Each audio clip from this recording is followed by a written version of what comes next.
penentu untuk kemudian nilai kita seperti apa dan seterusnya. Jadi silakan difahami bagaimana poin-poinnya sebelum kita coba ngerjakan soal. Tak kasih hantarannya dulu kenapa UTBK, kenapa PTN, dan seterusnya. Kita mulai yang pertama, kenapa harus masuk PTN. Paling tidak ada 7 alasan kenapa kita teman-teman semua harus ada di PTN. Satu, tentang kualitas pendidikan. Tentu PTN mempunyai standar pendidikan yang lebih tinggi, baik secara kurikulum, dosen, dan sebagainya. Artinya, secara kualitas mungkin tidak bisa diragukan lagi bahwa ketika kemudian kita memilih PTN, itu menjadi sesuatu banget, menjadi sesuatu yang keharusan untuk menunjukkan kualitasnya. Kemudian yang kedua, secara biaya. Meskipun banyak yang kemudian juga skeptis nganggap bahwa PTN juga banyak yang mahal loh, Coach, dan seterusnya. Iya, tetapi secara umum kalau kita mau membandingkan tentu masih lebih terjangkau. Kita nggak ngomong murah, tetapi kita masih bisa menjangkau untuk kemudian PTN lebih rendah dibandingkan dengan perguruan tinggi swasta. Yang ketiga tentang reputasi dan akreditasi. Bagaimanapun kalau teman-teman bisa apply di PTN, terutama PTN-PTN favorit, ya tentu kita akan memiliki reputasi yang baik dan lebih kompetitif ketika kemudian kita sudah lulus dan masuk di dunia kerja. Itu menjadi salah satu pertimbangan yang terpenting juga. Yang keempat tentang fasilitas sarana dan prasarana. Apalagi kalau kemudian kita mengandalkan perguruan tinggi dengan jurusan-jurusan yang teknik misalnya, yang menggunakan banyak laboratorium, banyak alat praktikum, dan seterusnya. Maka yang menjadi poin pertimbangan adalah PTN tentu lebih memiliki fasilitas yang lengkap. PTS juga banyak yang mempunyai itu, tetapi kemudian tidak semuanya yang kemudian juga siap untuk itu. Insya Allah kalau PTN relatif ketika jurusan itu dibuka, ada proses akreditasi dan seterusnya, maka fasilitas sarana prasarana itu menjadi sesuatu yang menjanjikan banget kalau kemudian di PTN. Yang berikutnya, yang kelima tentu menjadi peluang karir. Yang namanya ikatan alumni itu menjadi sesuatu yang layak diperhitungkan, apalagi kemudian PTN-PTN besar macam UI, macam UGM, macam ITB, macam Unpad gitu kan, UNER, ITS dan seterusnya, jaringan ikatan alumninya sudah sangat kuat sehingga kemudian itu menjadi memperbesar peluang kita. Nah, yang keenam, tidak semua perguruan tinggi swasta itu memiliki jurusan-jurusan yang terbaru dan kemudian dibutuhkan dalam dunia kerja. Kita ngambil contoh di ITS saja, sekarang ada jembatan antara orang teknik dan orang sosial. Maka muncullah jurusan Science Communication.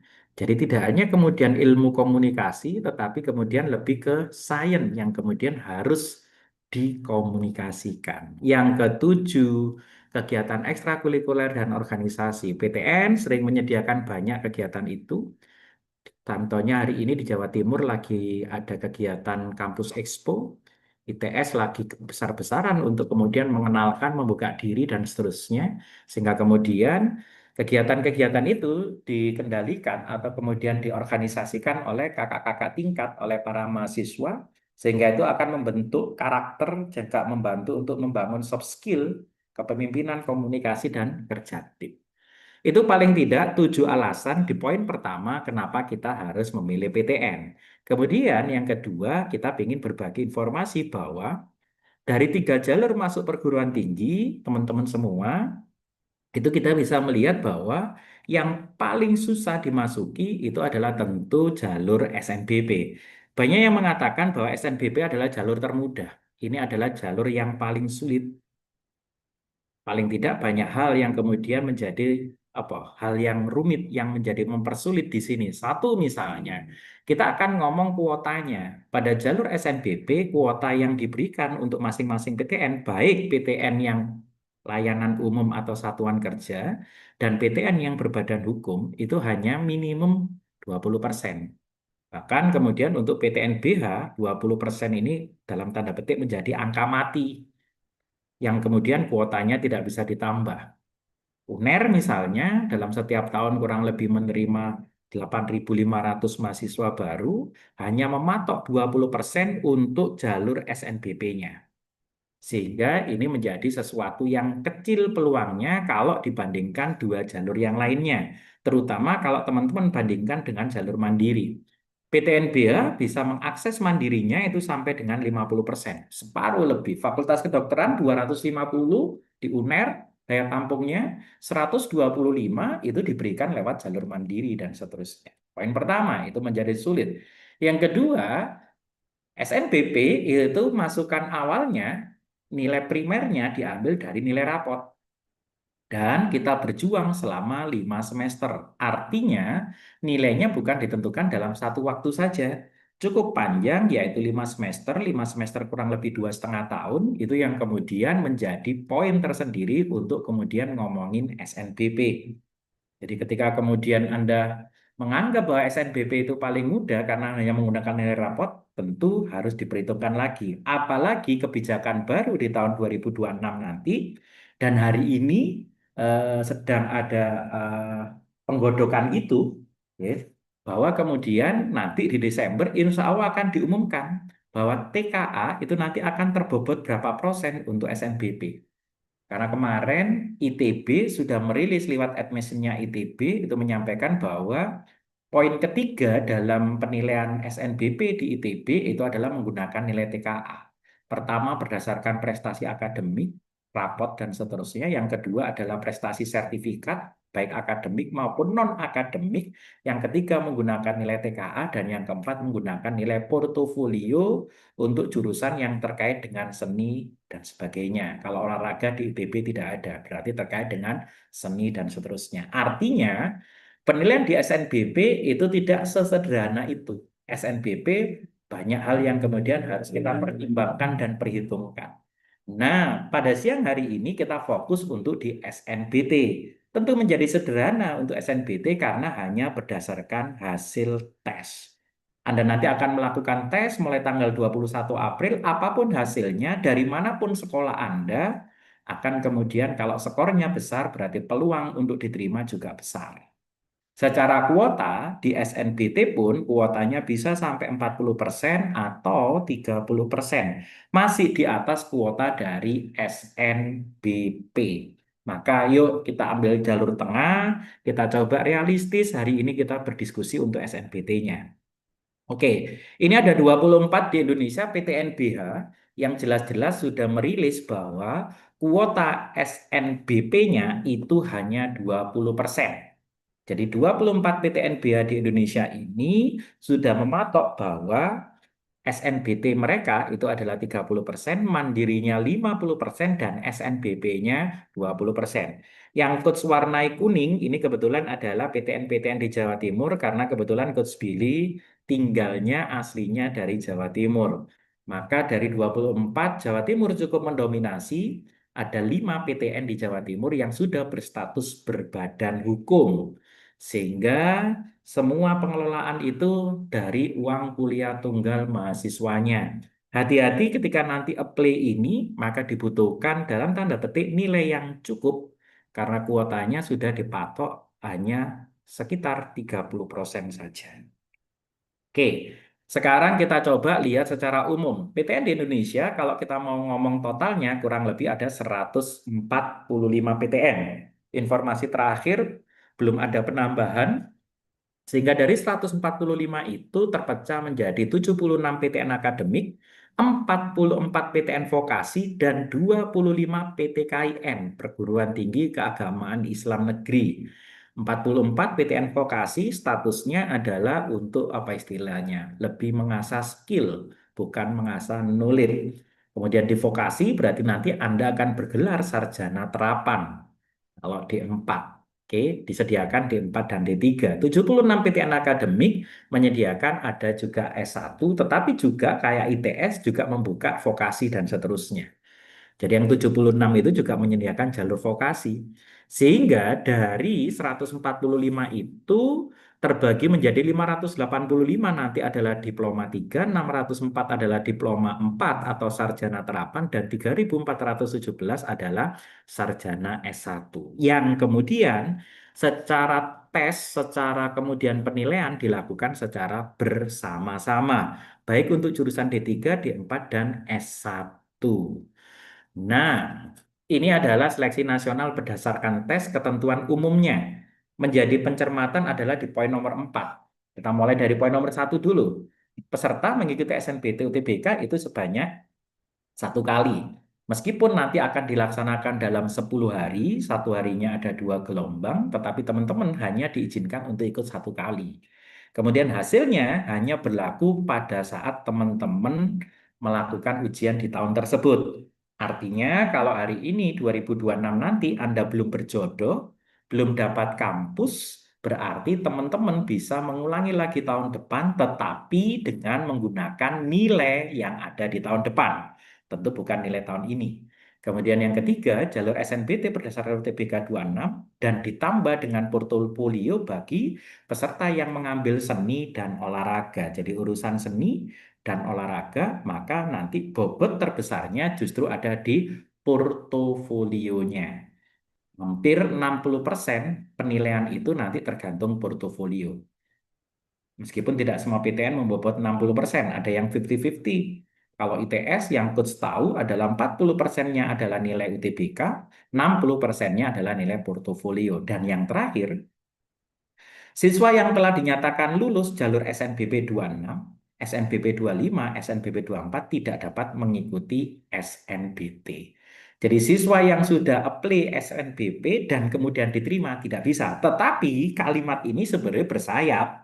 Kalau kita mau menelaah, mau mencermati, maka lawan kita nanti tidak hanya kakak-kakak yang kemudian, tidak hanya teman-teman yang kemudian lulus 26, tapi kakak-kakak semi gap year, kakak-kakak yang tahun 24, yang tahun 25, kemudian dia masuknya adalah lewat jalur UTBK 24, 25, yang kemudian dia masuknya lewat UTBK masih diizinkan untuk ikut UTBK 26. Yang tidak diizinkan itu ya hanya yang SNBP. Nah, ini tentu menjadi tantangan tersendiri buat teman-teman semua. Informasi ini harus difahami karena Anda nanti akan melawan kakak kelas yang bisa jadi sudah memiliki PTN, tetapi dia ingin apply dengan PTN yang lebih tinggi dalam tanda petik, prodi yang lebih tinggi dalam tanda petik, menurut anggapan masing-masing. Misal sudah diterima UB akuntansi, pingin upgrade ke UI akuntansi, bisa jadi seperti itu. Maka itu tentu menjadi lawan teman-teman semua lulusan angkatan 26. Poinnya itu. Slide berikutnya kita akan bercerita kapan kita akan bertempur.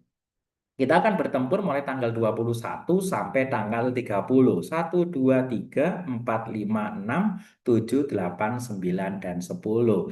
Ada 10 hari termasuk hari Minggu dan termasuk hari Jumat. Sudah diatur 1 gelombang itu nanti ada 2 sesi. Kalau sebelum-sebelumnya dia gelombang, kalau sekarang hanya dimampatkan 10 hari dalam 1 gelombang mulai tanggal 21 April sampai dengan tanggal 30 April. Berturut-turut selama 10 hari, ada sesi pagi dan ada sesi siang. Kemudian untuk pemilihannya itu lebih menguntungkan di UTBK SNBT daripada di SNBP. Kalau SNBP teman-teman hanya diizinkan untuk memilih 2 PTN dan 2 prodi. Tetapi kalau kemudian di UTBK SNBT, teman-teman bisa akses sampai dengan 4 pilihan prodi dengan ketentuan, ini yang tertulis, bahwa kita boleh mengkombinasikan 2 program akademik dan 2 program vokasi, yang mana minimal 1 program adalah D3. Jadi teman-teman maksud di sini adalah bisa memilih S1, gitu ya, S1-nya sebanyak 2, kemudian D4 dan satunya wajib D3. Atau yang kedua, kombinasi 1 program akademik berarti 1 S1, tetapi D4-nya ada 2 dan 3 program vokasi minimal 1 program diploma 3, berarti boleh D4, D4 dan D3. Artinya dalam pemilihan 4 prodi ini kita tidak boleh ke tiga-tiganya misalnya D4, itu tidak boleh. Atau ketiga-tiganya S1, tidak boleh. Ketentuannya sudah diatur untuk 4, yang boleh kita lakukan adalah 2 kombinasi itu. Jadi yang boleh dilakukan sudah sesuai ketentuan adalah itu. Sehingga hari ini kita cukup waktu untuk melihat. di dashboardnya PTN, apa-apa yang kemudian S1 bisa kita ambil, apa-apa yang kemudian D4 bisa kita ambil sesuai dengan minat dan kemampuan kita. Sekali lagi, sesuai dengan minat dan kemampuan kita masing-masing. Coach ambil contoh, di ITS Surabaya, Institut Teknologi 10 November Surabaya, itu memiliki jurusan teknik sipil dengan kategori adalah S1 dan D4.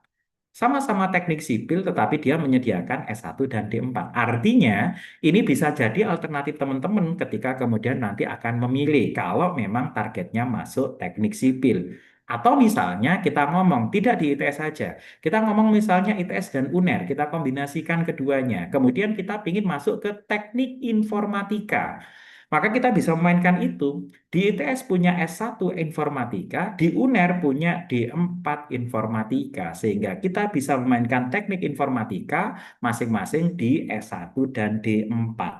Keluasaan ini, maaf, itu biasanya terjadi di IPA. Menjadi sulit, bahkan mungkin untuk teman-teman yang statusnya nanti pingin milih PS atau sosial humaniora. Fakultas hukum itu belum ada yang statusnya adalah D4.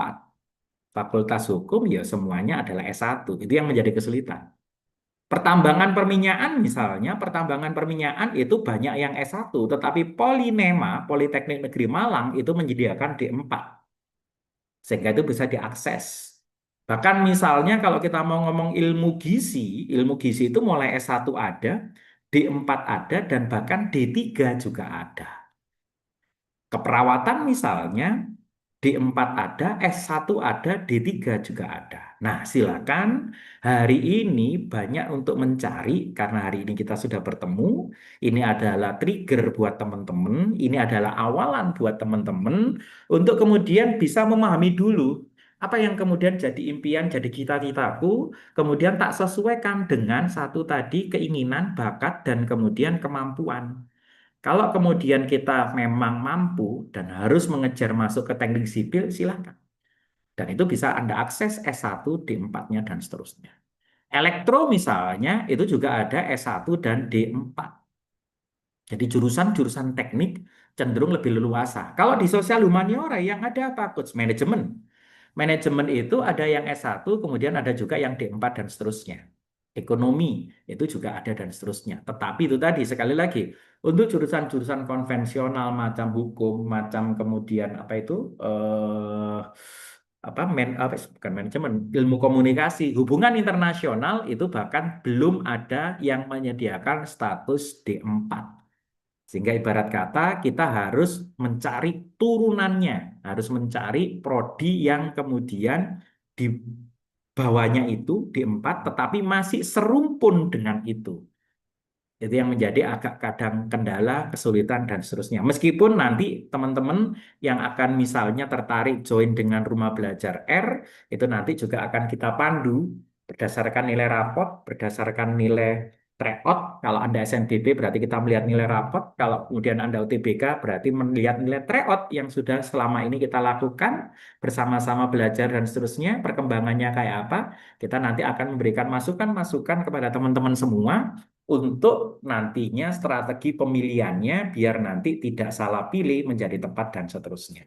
Oke, berikutnya, nah itu tadi diperjelas lagi ya, dibesarin lagi, tapi insya Allah sudah Coach jelaskan, aman dan seterusnya. Kemudian kita masuk ke materi sekarang.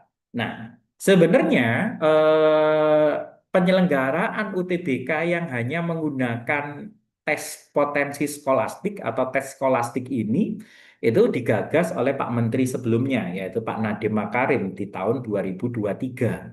Beliau membuat wacana itu mulai September 22 dan beliau menyampaikan bahwa nanti masuk PTN hanya akan menggunakan satu tes, yaitu tes skolastik. Dan tes skolastik ini adalah tes yang sulit, sangat sulit juga, karena memang harus tes yang sulit. Beliau mengatakan sulitnya adalah 3 kali. Jadi memang tesnya sulit, betul. Sangat sulit juga, benar. Karena memang harus tes yang sulit. Itu kata beliau ketika dipanggil menghadap ke Komisi 10 DPR RI pada saat itu tahun 2022. Dan alhamdulillahnya, kenapa kita harus berucap alhamdulillah? Karena ini juga menguntungkan. Buat teman-teman yang tidak terlalu suka fisika, buat teman-teman yang nggak terlalu suka kimia, buat teman-teman yang nggak terlalu suka geografi, sosiologi, itu mungkin diuntungkan karena tes mata pelajaran itu tidak masuk di dalamnya. Tes mata pelajaran itu tidak ada, tidak berdiri sebagai tes tersendiri. Tetapi tesnya itu hanya kemudian dijadikan satu kesatuan yang dinamakan adalah tes skolastik. Kalau beliau menyampaikan tiga kesulitan itu apa, mungkin kita bisa terjemahkan tiga kesulitannya itu apa. Yang pertama, materi tes. Ini menjadi tantangan buat teman-teman semua karena di sekolah tidak ada yang mempelajarkan materi penalaran umum, pengetahuan pemahaman umum, bacaan menulis, literasi Indonesia, literasi Inggris, itu tidak ada. Kita nanti coba tengok literasi Indonesia terakhir kayak apa. Nah, itu tidak ada dan seterusnya. Poin pertama. Poin kedua, ini yang juga jadi handicap, jumlah soal dan waktu. Selama ini kita belum pernah melakukan sekali duduk, sekali waktu itu mengerjakan langsung 160 soal dengan waktu 195 menit. Dan kalau kita konversikan satu soal itu 1 menit 13,125 detik, 13/8 detik. Kita belum pernah melakukan tes seperti itu. Dan rata-rata itu harus kita lakukan. Apalagi PPU dalam pengetahuan pemahaman umum satu soal itu hanya 45 detik. Nanti kita tengok. Ini secara keseluruhan kalau kita rata-rata seperti itu. Kesulitan yang kedua. Kesulitan yang ketiga, model soalnya. Dalam pemilihan jawaban ada 7 model paling tidak nanti yang harus teman-teman pahami. 7 model itu misalnya mulai pilihan ganda biasa. Jadi ada 7 model. Pilihan ganda biasa, kemudian pilihan ganda kompleks yang melebihkan lebih dari satu jawaban. Perbandingan kuantitas itu yang ketiga. Kemudian yang keempat itu tentang pernyataan. Jadi penilaian tentang pernyataan itu adalah yang keempat. Yang kelima itu adalah tentang isian singkat. Jadi di dalam tes ini nanti juga ada isian singkat. Yang keenam itu ada tentang benar salah, pilihan ganda kompleks kategori benar salah. Dan yang ketujuh itu adalah soal kait. Jadi 7 model itu mungkin selama ini teman-teman nggak pernah menghadapi. Dalam penalaran matematik, 1 sampai dengan 20 soal itu semuanya adalah soal kait. Apa maksudnya soal kait, Coach? Jawaban soal nomor 1 dipergunakan menjawab soal nomor 2. 2 dipakai jawab nomor 3, 3 dipakai nomor 4. Kemudian ganti teks lagi, 5 dipakai jawab untuk 6, 6 dipakai 7, 7 dipakai 8. Dan seterusnya sampai dengan 20 nomor. Semuanya adalah soal kait. Artinya kalau teman-teman membongkar soal pertama gagal, insya Allah nanti sampai ke bawah juga gagal. Menjadi handicap tersendiri. Di penalaran kuantitatif pun, pengetahuan kuantitatif pun juga terjadi soal kait. Minimal ada 6 soal, maksimal yang sudah terjadi adalah 9 soal. 9 soal itu terjadi di tahun 2023. Soal kaitnya menyertakan 9 soal itu mengait semua. Berikutnya 6 soal. Di tahun 2025 kemarin juga 6 soal, soal kait. Ada gambar geometri segitiga, kemudian kita disuruh mencari koordinatnya, kita disuruh mencari jaraknya, kita disuruh mencari luasnya. Diposisikan waktu itu kalau terus nggak salah ingat ditaruh nomor 678. Itu soal kait. Kemudian berikutnya ada teks lagi, dilanjutkan lagi 6, 7, 8, 9, 10, 11. Itu soal kait. Tentang fungsi kuadrat. Jadi dalam setiap tahunnya, dalam penalaran matematik ataupun pengetahuan kuantitatif ada yang namanya soal kait. Soal yang menggunakan jawaban sebelumnya dipakai untuk menjawab soal berikutnya dan seterusnya. Itulah 3 tantangan yang mungkin kita bisa terjemahkan dari maksudnya Pak Nadiem. Nah, sekarang kita lihat konten isinya.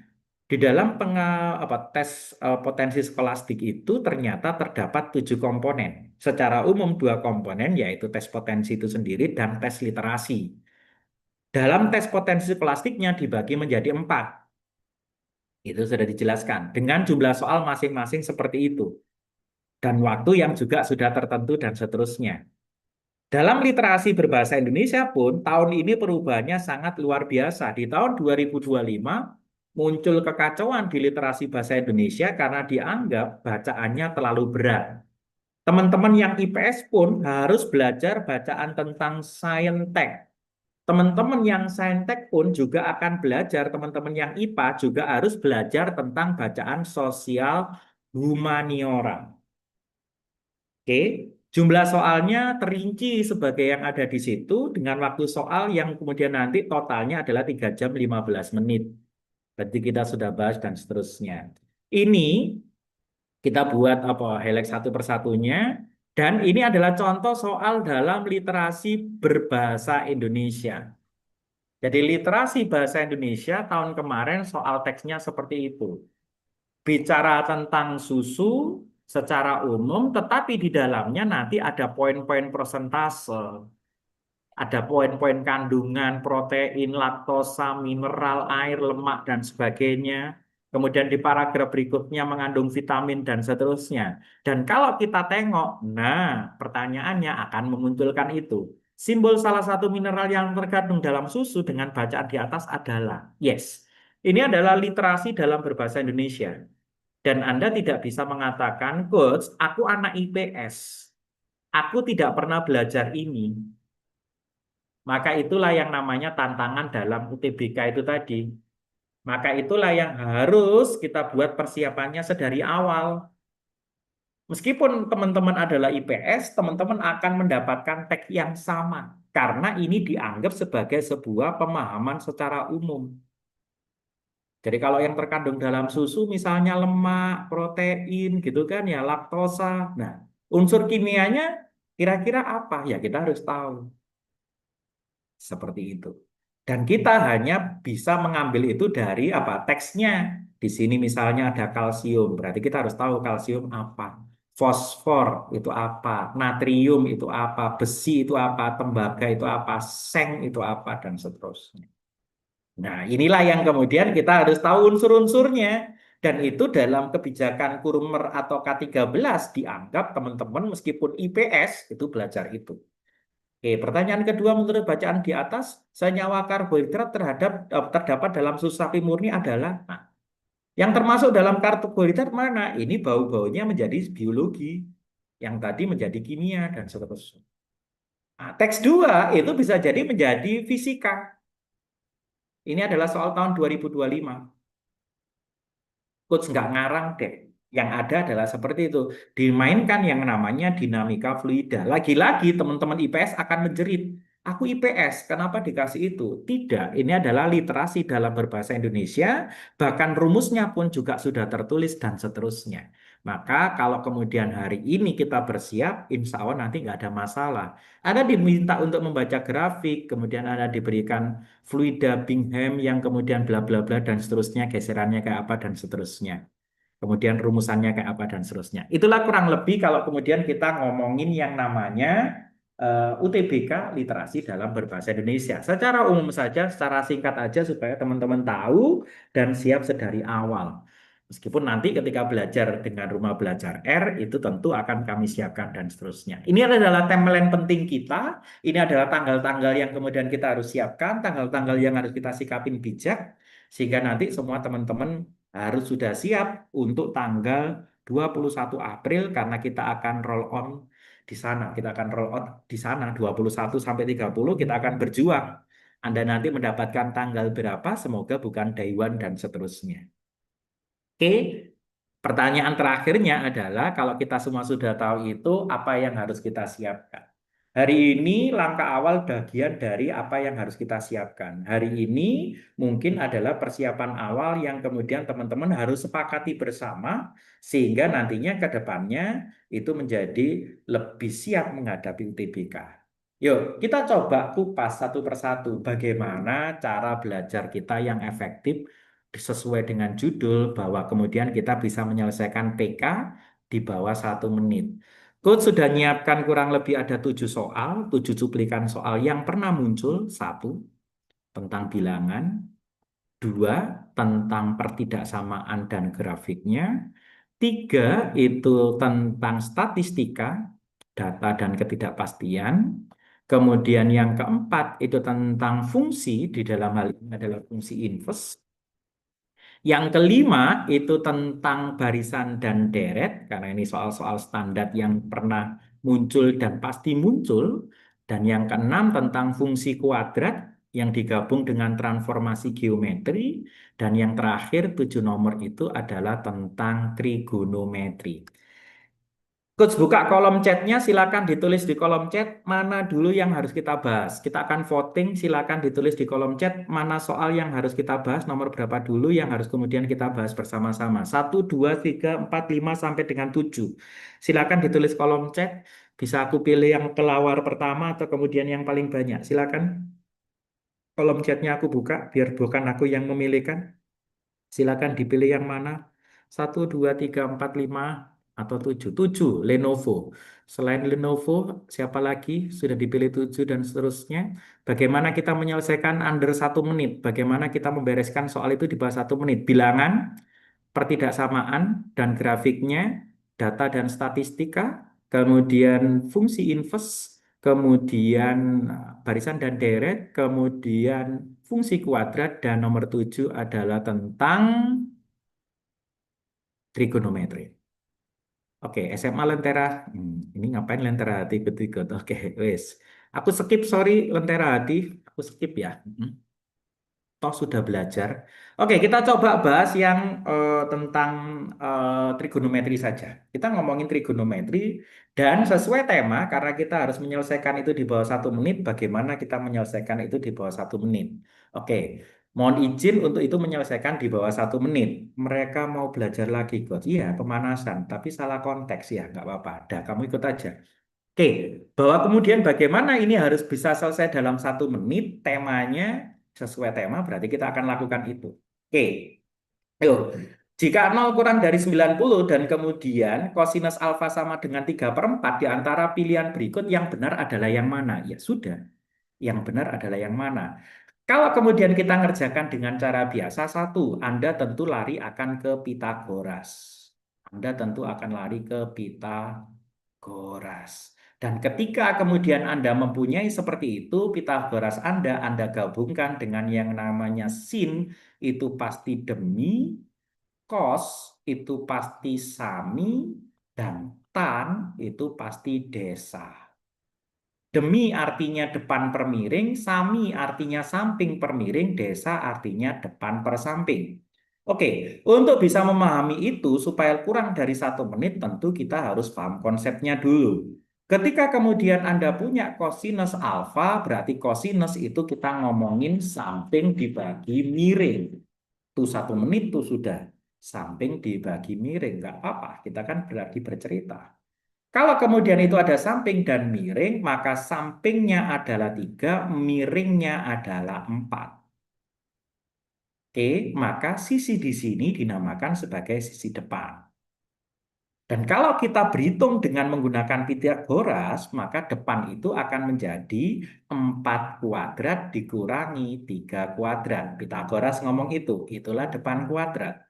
4 kuadrat adalah 16, 3 kuadrat adalah 9, maka itulah depan kuadrat. 16 kurangi 9 jadi 7, itu adalah depan kuadrat. Dan depannya itu menjadi akar 7. Karena kuadrat kita harus rubah menjadi akar 7. Selesai. Dan ketika kemudian sudah dapat akar 7, maka kita bisa menyelesaikan itu semua. Dan hari ini sebenarnya ketika kemudian kita berkampanye, RBR ngomong bahwa kerjakan di bawah 1 menit, maka sebenarnya ini nggak terlalu dibutuhkan. Soal UTBK itu adalah soal spesial, waktunya adalah 1 menit. Maka bagaimana kita menyelesaikan itu dalam waktu 1 menit? Ya sudah, karena sisi yang belum ada adalah sisi depan, maka cara mencari depan yang sederhana, silakan langsung dijumlahkan 3 ditambah 4. 3 ditambah 4, 7, dan pasti itu akar 7. Selesai. Silakan dicoba untuk angka berapapun, Anda cukup menumbuhkan dengan 3 ditambah 4 seperti itu. Karena di permainan UTBK dia akan selalu memberikan selisihnya 1. Sehingga tanpa harus menggunakan lari ke Pitagoras, Anda bisa potong itu seperti itu. Dan ketika pernyataan 1 dikatakan sebagai sin alfa, maka sin itu adalah demi. Depannya Anda tahu akar 7, miringnya Anda tahu 4, akar 7/4 jawabannya benar. Kemudian yang kedua, bagaimana tentang tangen 90 min alfa? Kalau kemudian Anda diberikan tangen 90 min alfa, ingat baik-baik. Kus titip ini, ketika kemudian Anda ketemu sudut bersesuaian, supaya nanti di bawah 1 menit, apapun bentuknya, mau sin, mau cos, mau tan, apapun bentuknya, mau sin, mau cos, mau tan. Kemudian di sini aku tulis N kali 90, biar nggak ngafalkan banyak-banyak rumus. Mau di sini plus, mau di sini minus, nggak ada masalah. Maka cukup tengok N-nya. Kalau N-nya ini nanti ganjil, tak tulis plus minus alfa deh sesuai itu. Kalau N-nya ganjil, kalau N-nya itu nanti ganjil, ganjil itu berarti 1, 3, 5, 7, dan seterusnya. Maka dia harus berubah. Berubah maksudnya apa, Coach? Sin silakan ubah jadi cos. Cos silakan ubah jadi sin. Dan tan silakan ubah jadi kotan. Dah, itu aja teorinya. Biar Anda tidak menghafalkan 21 rumus. Oke, ingat seperti itu. Tapi kalau N-nya genap, maka itu akan tetap. Kalau N-nya genap, dia akan tetap. Artinya tetap, ya sin tetap sin, cos tetap cos, ton tetap tan. Tidak ada perubahan. Terus ambil contoh. Misalnya, kalau kita punya contoh, misal sinus 90 plus A. 90 artinya 1 kali 90. Berarti kalau sin, ya dia berubah karena ganjil. 1 kali 90, maka dia harus berubah. Sin berubah jadi apa, Coach? Cos A. Paham itu yang pertama. Yang kedua, silakan bermain dengan permainan kuadran. Karena trigonometri mau nggak mau kita harus bermain kuadran. Ada kuadran 1 adalah 0 sampai 90. Ada kuadran 2 yaitu 90 sampai 180. Ada kuadran 3 sampai dengan 270. Dan ada kuadran 4 yang itu nilainya sampai dengan 360. Di kuadran 1 semuanya positif, di kuadran 2 adalah sin, kuadran 3 adalah tan, kuadran 4 adalah cos. Maka ketika 90 plus berarti dia bergeser kuadran 2. Kuadran 2 berarti sinnya positif. Berarti ini tetap positif karena dia ngomong kuadran dulu. Maka sin 90 plus A itu adalah cos A. Contoh yang lain, kalau kemudian kita punya kosinus 180 dikurangi A, maka di sini 180. 180 berarti 2 kali 90. 2 itu berarti genap. Kalau genap berarti tetap. Kos tetap kos.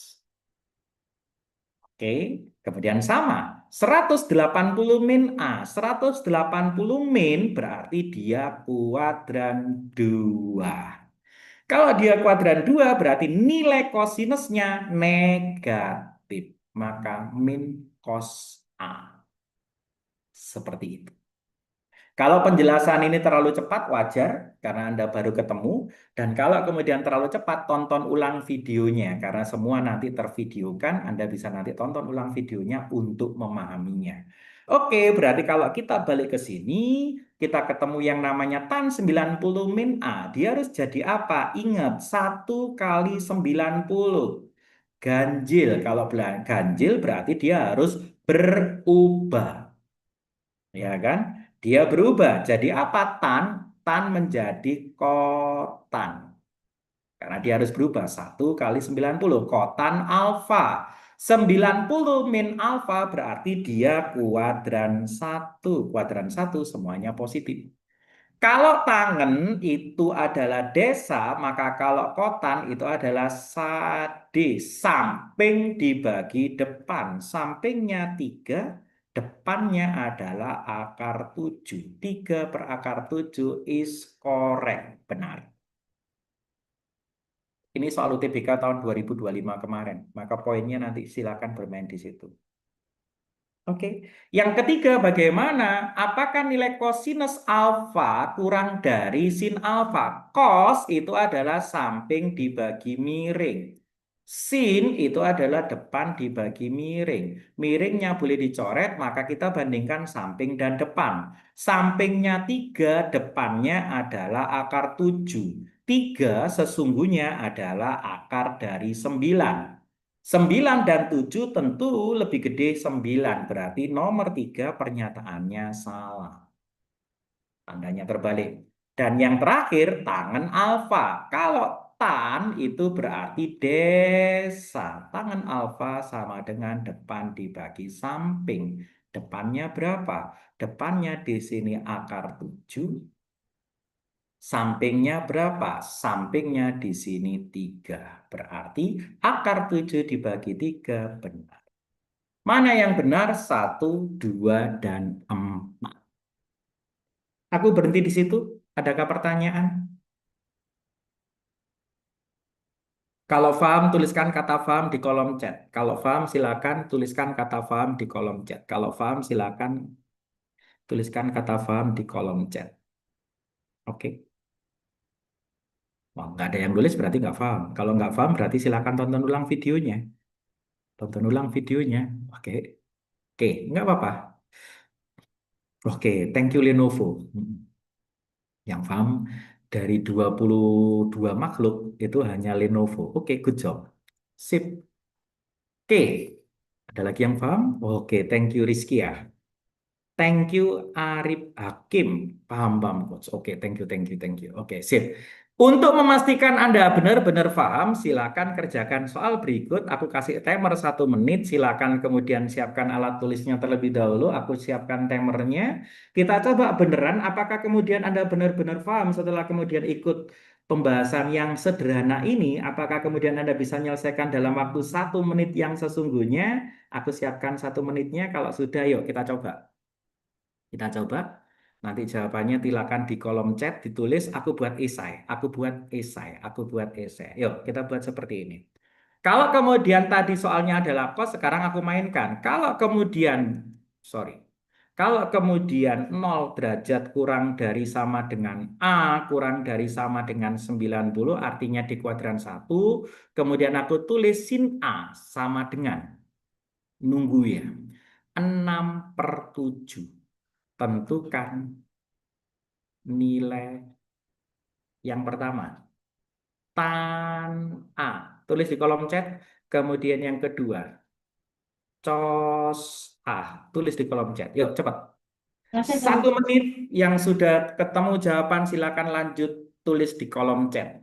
Nulisnya susah kok ya kamu tulis dengan huruf biasa saja berapa per akar berapa per berapa gitu aja gak usah ditulis pakai equation editor. Yuk cepet 1 menit 1 menit 1 menit ayo cepet 1 menit tunjukkan tangannya sama dengan 6 per akar 13. Yuk gas berikutnya kosnya Hakim yuk gas kamu bisa menyelesaikan di bawah 30 detik. Nice try, nice try. Ayo cepet, cepet, cepet kosnya, kurang kosnya, cepet, cepet, cepet, cepet, cepet, cepet. Ya Allah, cepet ya Allah. Kosnya 13, akar 13/7. Hakim yang sudah menjawab di bawah 1 menit untuk keduanya. Apakah benar? Nanti kita cek. Apakah benar? Nanti kita cek. Apakah benar? Nanti kita cek. Apakah benar? Nanti kita cek. Apakah benar? Nanti kita cek. Treng, treng, treng, treng, treng. 3, 2, 1.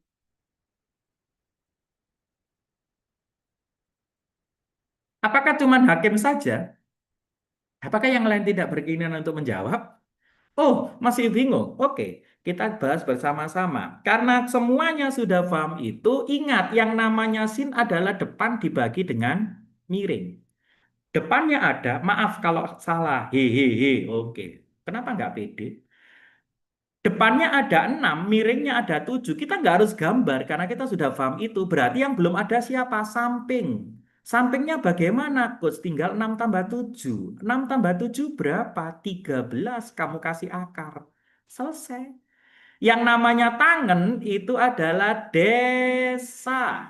Depan dibanding samping. Depannya berapa? 6. Sampingnya akar 13. Kata hakim 6 per akar 13 is correct. Good job. Nice try. 1 point for you. Oke, nice.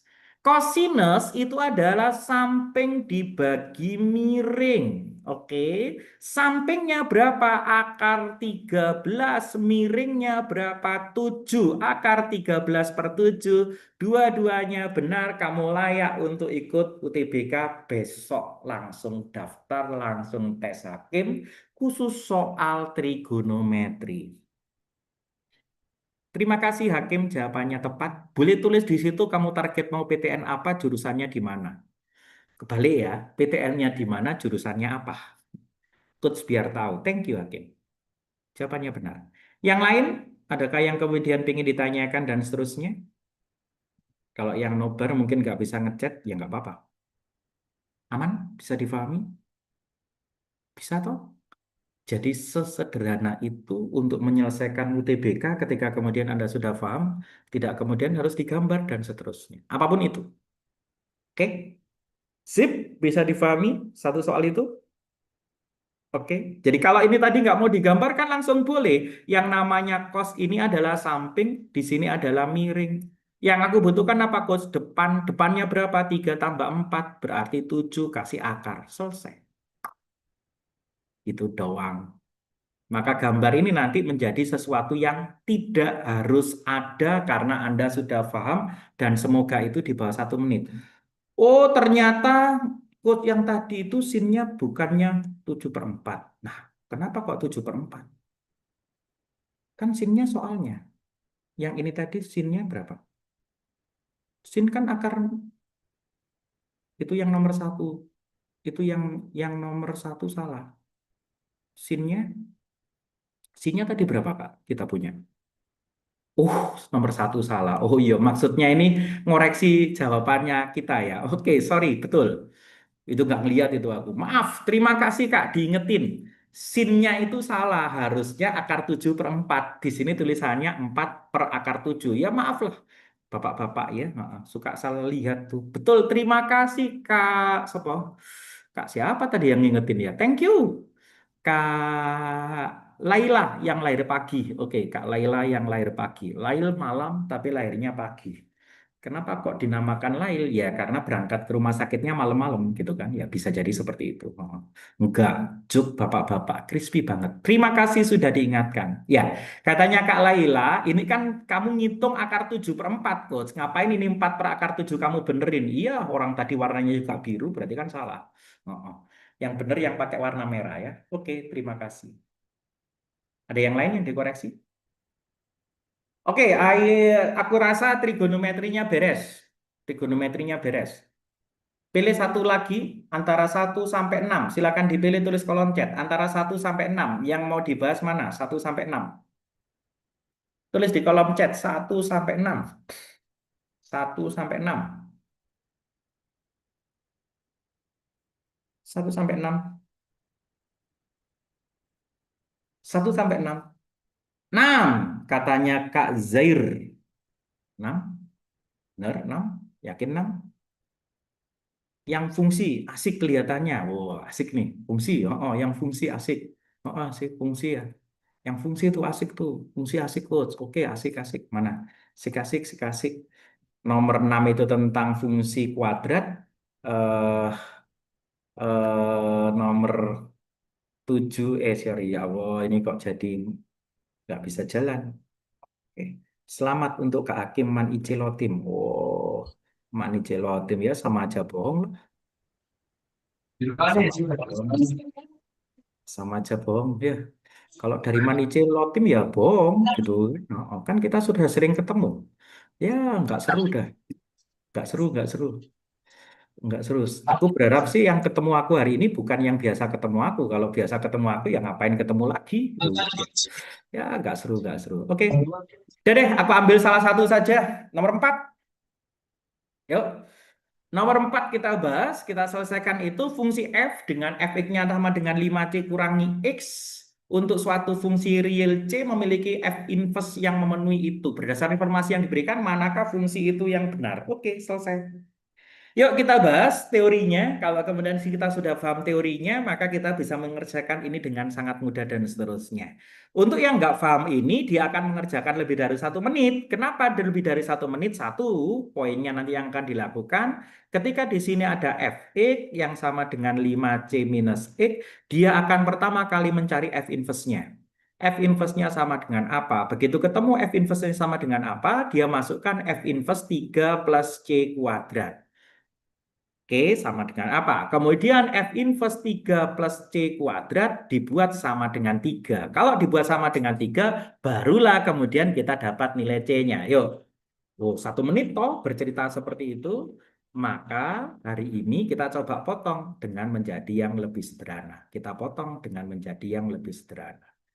Motongnya gimana? Ya, kita akan bercerita dulu teorinya. Anda menjadi lebih gampang, Anda menjadi lebih siap, Anda belajar apa menjadi lebih cepat itu sebenarnya kalau paham konsepnya. Pahami dalam fungsi inverse, yang sudah sering ketemu mesti paham. Aku bercerita yang belum pernah ketemu coach, yang belum pernah ketemu sama RBR, pahami dengan sesederhana ini. Kalau dari A ke B kita berangkat adalah dengan namanya fungsi fx, kemudian dari B ke A kita balik dengan namanya fungsi f inverse x, maka yang kemudian kita bisa lakukan memahaminya sesederhana ini, Kak.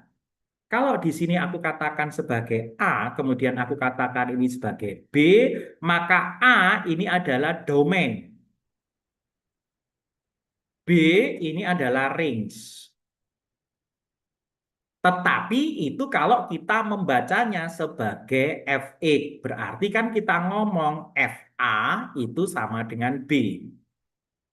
Tetapi ketika kemudian kita membalik membacanya dari inverse, maka B ini menjadi domain. Dan A ini menjadi range. Oke, maka kalau kita tulis sebagai F inverse B itu adalah A. Dari penjelasan ini sebenarnya akhirnya bisa kita simpulkan. Kalau nanti teman-teman ketemu fungsi inverse dan fungsi asal keluar bareng-bareng, maka kita bisa menyimpulkan, oh berarti makhluk yang A ini akan sama dengan A ini. Ya karena memang makhluknya sama. Kemudian makhluk yang B ini akan sama dengan makhluk B ini. Itulah makhluk yang juga sama. Sehingga dalam bahasa sederhana kita sehari-hari, jangan ngomongin domain sama ring, nanti belibet lidah kita. Ngomong saja ini posisi saling berjauhan, ngomong saja ini posisi saling berdekatan. Sesederhananya itu. Kita ngambil contoh yang sederhana. Oke. Kalau kita punya fx-nya itu sama dengan, jangan X kuadrat deh, 2X plus 3.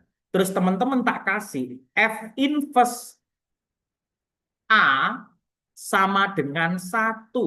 Tentukan nilai A. Kalau kita nggak tahu, kita akan ngerjakan dengan cara panjang. Oke, di tempatnya Coach Billy lagi hujan lebat. Semoga tidak terjadi kendala teknis. Kalau tiba-tiba putus, berarti ada kendala teknis. Oke, kalau kita jawab cara panjangnya, maka kita akan cari inverse-nya. Inverse-nya akan menjadi X dikurangi 3 dibagi 2. Itu pun kita sudah mempercepat inverse. Inverse adalah fungsi balikan, lawankan tanda, lawankan urutan. Tandanya plus, lawannya jadi minus. Tandanya kali, lawannya jadi bagi. Itulah inverse-nya. Kemudian dia ngomong F inverse A itu sama dengan 1. Artinya apa? X-nya kita ganti A, nilainya harus 1. Berarti A min 3 per 2 sama dengan 1. Kalikan silang A min 3 sama dengan 2 kali 1, 2. Maka A-nya sama dengan 3 tambah 2, 5.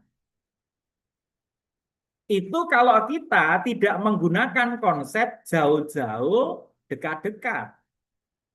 Nah, sekarang kalau kita mau potong dengan kecepatan tinggi, kita mau ngomong under 1 menit, gitu kan ya, di bawah 1 menit, maka ya silakan mainkan itu.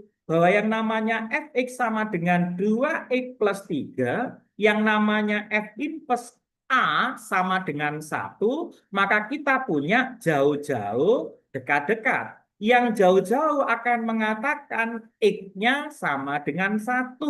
Yang dekat-dekat akan mengatakan 2x plus 3 sama dengan A. Maka A-nya 2 kali 1 tambah 3 itulah 5. Selesai. Silakan dipahami, silakan diresapi. Karena hari ini RBR datang ingin menawarkan sesuatu buat Anda semuanya yang belum bergabung dengan RBR. Kita nggak usah mencari investnya, kita cukup paham bahwa yang posisi berjauhan akan selalu sama dengan posisi berdekatan. Untuk apa? Untuk yang kemudian fungsi F-nya berbarengan muncul dengan investnya. Sehingga kalau kita ngerjakan soal yang tadi, soal yang kita pilih nomor 4, bagaimana supaya ini di bawah 1 menit? Yuk kita gas. Kita punya Fx itu sama dengan siapa? 5C min X. Kita punya F inverse X sama dengan, F inverse 3 plus C kuadrat itu sama dengan 3. Maka kalau kemudian kita gunakan teori jauh-jauh dekat-dekat, maka yang berjauhan kita langsung katakan X-nya pasti 3. Kalau X-nya pasti 3, maka yang berdekatan kita dapatkan 5C min X. Kita ganti 3 sama dengan 3 plus C kuadrat. 0 pindah ruas C kuadrat min 5C, 3 tambah 3 plus 6. Kalau kita faktorkan berarti di sini C, di sini C, di sini 3, di sini 2, di sini minus dan minus. Maka C-nya kita dapatkan 3, C-nya kita dapatkan 2. Maka nilai C 3 atau 2. Kalau dibandingkan 4, semuanya kalah besar, jawabannya B under 1 menit. Silakan dipahami. 2 poin. Tuliskan kata paham untuk yang sudah paham. Tuliskan kata paham untuk yang sudah paham, dan hari ini kita memulai dengan yang seperti itu.